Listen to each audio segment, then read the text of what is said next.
Welcome to the Reels Equipment Guide. In here, I'm going to be talking about lighting, stabilization, and audio so that you have all the building blocks that you need to create amazing reels. So let's get started with lighting. So we're going to start from the cheapest and go to the most expensive option. So the cheapest option would be something like this. What this is a clip-on ring light, and it just clips directly onto your phone like this.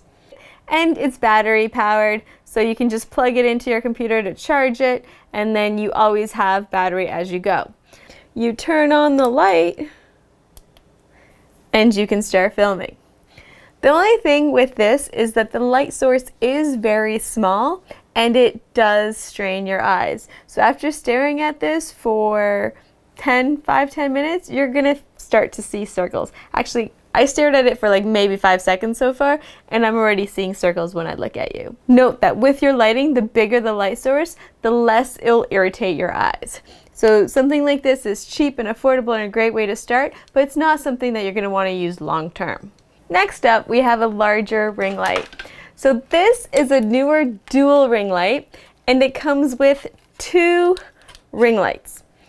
They're 8 inches in diameter, so they're a lot bigger than something like this or even the 5-inch. If you're looking for a set of these, I wouldn't necessarily go for the 5-inch because they're a little small. I would try to find at least the 8-inch ones. But the great thing about these is that there's 2 light sources, and you can move them on both sides so it creates a nice light, but it also has this stand in the middle where you can attach your phone so you can easily film. The color changes between daylight and indoor, so you have a chance to change the color balance, but also you can change the intensity of the light, which is great. And something like this is going to cost you about 50 bucks. With the newer ring light, you're going to want to get a little dongle like this, which allows you to have multiple USB inputs, and this way you're not having to use up all your USB imports on your computer. Next up is a single ring light. With this, you'll put your phone in the middle, and then you'll be looking into the light as you're recording. With this, it will get bright as well.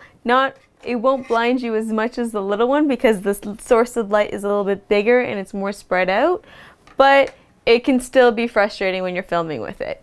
I do prefer the dual ring lights because by putting them on 2 sides, I'm able to not have the lights directly going on my eyes. Instead, it's on the side and I can be looking at the camera.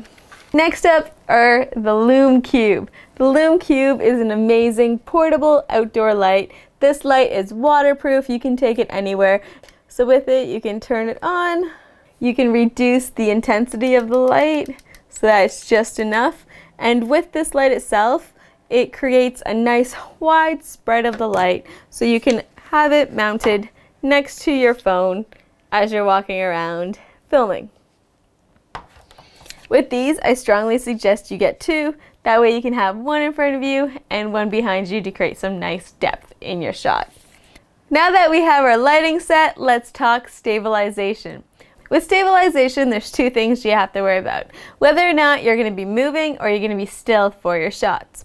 If you're going to be moving for your shots, you might want to invest in a gimbal. What a gimbal does is it stabilizes your shot so you don't have that shaky cam as you're moving.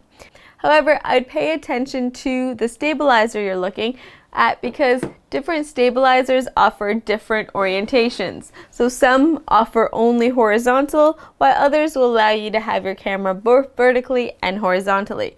So make sure you find one that allows you to have your camera vertically. Next up is a tripod. So a tripod is something that's going to be simple and easy for you to put somewhere and start to create your videos. You could also, with a smaller tripod, put the legs together and have more support when you're walking around with your phone. With tripods, all tripods have the same screw on the top. So all you need to do is find a phone adapter. With the phone adapter, you can put the adapter on your phone, and then you're able to use the screws to screw the adapter in. Most adapters will have extra screws or mounts so that will allow you to add your lighting and audio directly to the mount itself. So pay attention to see if it has multiple screws. You want to get a good phone adapter because that's the main thing that's going to keep your phone secure with your tripod. Depending on the tripod that you're going to be filming on, you're going to want a different adapter for your phone. So something small like this is good if it's a smaller tripod. So you see if I break this down, it's just this little piece here. However, if I add it to a bigger tripod like this that has a larger bracket on it, it's not going to allow me to set it in there and still fit my camera. So if I'm moving to a bigger tripod, I want something like this that's going to have that extra support so that I can add it to a bigger tripod. So I'm just going to screw that on down here. There we go. And so this is actually going to allow me to put my camera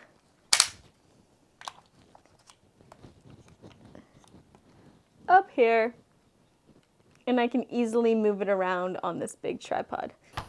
When you're looking at tripods, you can get different kinds of tripods. You can get one that stands up nice and tall, which is great for when you're filming indoors, or you can get a small one like this, which is great for when you're portable. You can move around the legs and mount it to different things. So it really depends where you're going to be filming, the type of stabilization or tripod that you should go for. And lastly, let's talk about audio. Audio is very important when dealing with video because most likely people are willing to watch a bad video quality, but as soon as the audio gets bad, they often turn off the video. So you want to invest in audio.